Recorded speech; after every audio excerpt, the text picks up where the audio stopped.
28 nëntori është 1912, është pavarësia e kombit shqiptar.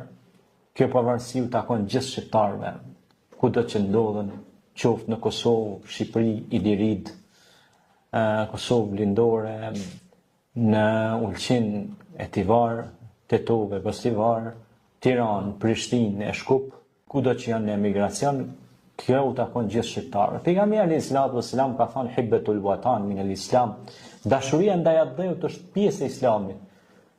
Siç thoshte edhe Hafiz Ali Kurç apo edhe Ibrahim Dalliu, po edhe shumë dietarë të mëdhenj islam, pa atdhe s'ka fe, pa fe s'ka atdhe.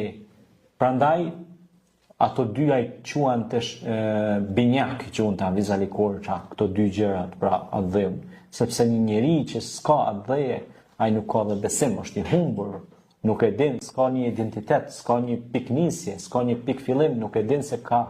Edhe pejgamberi alayhis salatu wassalam na mësonte që t'ju mësojmë fëmijëve origjinën e familjare, ta din kënd e ka gjyshe, kënd e ka daj, familje, a kupton ajo, fare